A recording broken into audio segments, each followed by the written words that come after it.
விஜய் வந்து காவேரி நினைப்பாவே இருக்காரு. அவரால் வந்து தாங்கவே முடியல. நடந்த விஷயத்துல மீள முடியாமல் கஷ்டப்பட்டுட்டு இருக்காரு. இதை பார்த்த தாத்தாவும் பாட்டியும் ரொம்ப வந்து மனசு கஷ்டப்படுறாங்க. ராகினி வந்து ரொம்ப சந்தோஷப்பட்டுட்டு இருக்காங்க. தொடர்ந்து வந்து வெண்ணிலா கிட்ட பேசி வெண்ணிலாவுக்கு வந்து விஜய்க்கும் ஒரு நெருக்கத்தை ஏற்படுத்தணும் அப்படின்னு சொல்லிட்டு ட்ரை பண்ணிட்டு இருக்காங்க. இங்கே வந்து என்ன பண்ணுறாங்க, காவேரி வந்து மனசு கஷ்டப்பட்டு அழறாங்க. வேறு வீட்டுக்கு வந்து ஏன்டி இப்படி அழுதுட்டு இருக்க, உனக்கு ஒரு வேலையே இல்லை, எப்போ பார்த்தாலும் விஜய் ஞாபகத்திலே இருக்கேடி, அவரு உன் ஞாபகத்தில் இருக்காரா அப்படின்னு சொல்லிட்டு திட்டிகிட்டு இருக்காங்க. கங்கா வந்து அவங்கள வந்து திட்டிகிட்டே இருக்கும்போது வந்து காவேரி வந்து திடீர்னு வந்து உடம்பு சரியில்லாமல் ஆயிடுறாங்க.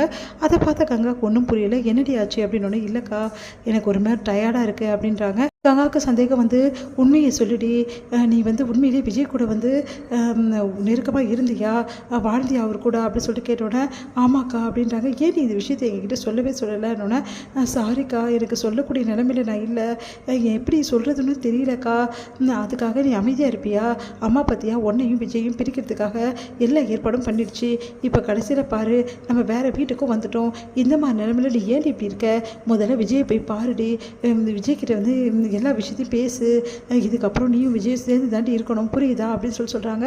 ஏன்டி என்கிட்ட சொல்லலை அப்படின்னா, இல்லைக்கா அது எப்படி சொல்கிறதுன்னு தெரியல, அதனால தான் நான் சொல்லலைக்கா, விஜய் கூட வாழ்ந்துருக்க, பொண்டாட்டியாக இருந்திருக்க, அப்புறம் ஏன்டி உன்னை போக சொன்னார், எனக்கு ஒன்றுமே புரியலடி அப்படின்னோடனே, இல்லைக்கா அவர் விளையாட்டுக்கு தான் சொல்லியிருக்காரு, உண்மையிலேயே மனசரியே எதுவும் சொல்லியிருக்க மாட்டாருக்கா, நான் தான் ஏதோ தப்பாக புரிஞ்சுட்ருக்கேன் அப்படின்றாங்க. அதை கேட்டு அதிர்ச்சி அடைகிறாங்க கங்கா. இங்கே காவேரி வந்து என்ன பண்ணுறாங்க, என்ன பண்ணுறதுன்னு தெரியாமல் யோசிச்சுட்டே இருக்காங்க. அப்போ வந்து கங்கா என்ன பண்ணுறாங்க, அவங்க அம்மா கிட்ட போய், அம்மா காவேரியை உங்கள் புருஷன் கூட சேர்த்து வைக்கிறம்மா அப்படின்னு சொல்கிறாங்க. அதை கேட்டு வந்து அதிர்ச்சி அடைகிறாங்க அவங்க அம்மா. என்னடி சொல்கிற அப்படின்னோடனே, ஆமாம்மா காவேரி உங்கள் புருஷன் கூட கண்டிப்பாக சேர்த்து தான் ஆகணும், அதுக்கு என்ன வேலையோ அதை நம்ம பண்ணி தான் ஆகணும், அதெல்லாம் முடியாதுடி, அந்த பையன் கூட நான் சேர்த்து வைக்கவே மாட்டேன், அவனுக்கும் என் பொண்ணுக்கும் எந்த சம்மந்தமும் இல்லை, சம்மந்தம் இல்லை நீ எப்படி சொல்லுவ, அவங்க ரெண்டு பேருக்கும் சம்மந்தமாகி எவ்வளோ நாள் ஆகிட்டுருக்கு அப்படின்னு அதிர்ச்சி அடைகிறாங்க. நீ என்னடி சொல்கிற அப்படின்னோடனே, ஆமாம்மா காவேரி அவளுக்கு பொண்டாட்டியாவே வாழ்ந்திருக்கா, வெறும் உன் பொண்ணு நடிப்பு மட்டும் நடிக்கலை அப்படின்னு அதிர்ச்சி அடைகிறாங்க. நீ சொல்கிறதெல்லாம் உண்மையாக்காங்க அப்படின்னா, ஆமாம்மா உண்மைதான், அதுக்கு தான் காவேரியை அவன் புருஷன் கூட சேர்த்து வைக்கணுன்றமா, அது எப்படி முடியும், இப்போ வந்து இவ்வளோ பிரச்சனை ஆகிட்டு கேடி, இப்போ எப்படி சேர்த்து வைக்க முடியும், நானும் வந்து இவ்வளோ கூட்டிகிட்டு வந்திருக்கேனே அப்படின்னு சொல்லிட்டு ஓடி போயிட்டு காவேரி வந்து அப்படியே அடிக்கிறாங்க. என்ன நினச்சிட்டு இருக்கோம் மனசில், ஏன்டி என்கிட்ட இந்த விஷயத்தை சொல்லவே சொல்லலை அப்படின்னு சொல்லிட்டு அதை கேட்டுட்டு வந்து காவேரி வந்து, அம்மா அது வந்துமா இங்கே பார், ஒரு வருஷம் கான்ட்ராக்டுக்கு நடிக்க போனேன், நடிப்பு மட்டும்தான் ரெடி பண்ணணும், இப்போ உன் வாழ்க்கையை தொலைச்சிட்டு இருக்கியே, உனக்கு வேறு வழி கூட நான் பண்ண முடியாது, இப்போ நான் என்னடி பண்ணுவேன், இங்கே பார் என்ன நடந்தாலும் சரி, நான் மறுபடியும் போயிட்டு அங்கே போய் என் மானத்தை அம்மா மரியாதையில் விட்டுட்டு போய் நிற்க முடியாதுடி, ஏன்டி இப்படிலாம் பண்ணுறேன் அப்படின்னு சொல்லிட்டு அவங்க அம்மாக்கா கஷ்டப்பட்டு அழுதுட்டுருக்காங்க. இந்த விஷயத்தை கேட்டுட்டு பாட்டியும் அழுகிறாங்க. என்ன பண்ணுறதுன்னு தெரியலையே, இவள் வாழ்க்கை இப்படி ஆயிடுச்சுன்னு சொல்லிட்டு இங்கே காவேரி அழுதுட்டுருக்காங்க. கங்கா ஒரு முடிவு பண்ணுறாங்க, கண்டிப்பாக வந்து விஜய் மீட் பண்ணணும், விஜய் மீட் பண்ணி இந்த விஷயத்தை வந்து பேசணும், ரெண்டு பேரும் சேர்த்து வைக்கணும்னு சொல்லிட்டு கங்கா யோசிச்சுட்ருக்காங்க.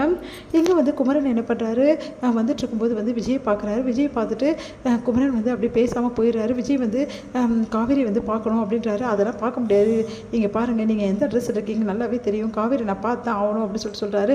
அதெல்லாம் பார்க்க முடியாது, முதல்ல இங்கேருந்து கிளம்பு அப்படின்றாரு. கூடவே வந்து நிவின் வந்து எதுக்கு தேவையில்லாத பிரச்சனை பண்ணிங்கேருந்து கிளம்புங்கன்றாங்க. இங்கே பாரு நான் காவேரியை பார்த்து தான் தீருவேன், பேசி தான் தீருவேன் அப்படின்னு சொல்லிட்டு விஜயும் சொல்லிட்டுருக்காரு. இங்கே வந்து ரெண்டு பேரும் சேர்ந்து பிரச்சனை பண்ணுறாங்க. ஒரு கட்டத்தில் வந்து விஜயும் வந்து குமரனும் வந்து அடிச்சுக்கிறாங்க, சண்டை போட்டுக்கிறாங்க. அதை விளக்கி விடுறாரு நிவின், மரியாதை இங்கேருந்து கிளம்பிடு அப்படின்னு சொல்லிட்டு திட்டி விட்டுறாரு. அதனால விஜய்க்கு என்ன பண்ணுன்னு தெரியாமல் அவஸ்தைப்படுறாரு. இங்கே வந்து காவேரி வந்து விஜயை பார்க்கலாமா வேணாமா அப்படி சொல்லிட்டு யோசிச்சுட்டு இருக்காங்க. அவங்க அக்கா கங்கா சொல்கிறாங்க, நீ இப்போ முதல்ல விஜயை பார்த்துட்டு வா காவேரி, இந்த பிரச்சனைக்கு நீங்கள் ரெண்டு பேர் சேர்றது தான் ஒரே வழி அப்படின்னு சொல்கிறாங்க. இல்லைக்கா அவர் அப்படி சொல்கிறாங்க, போ காவேரி அப்படின்னோடனே நான் சரின்னு சொல்லிட்டு விஜயை பார்க்கறதுக்காக காவேரி கிளம்பி போகிறாங்க. இது முடியுது.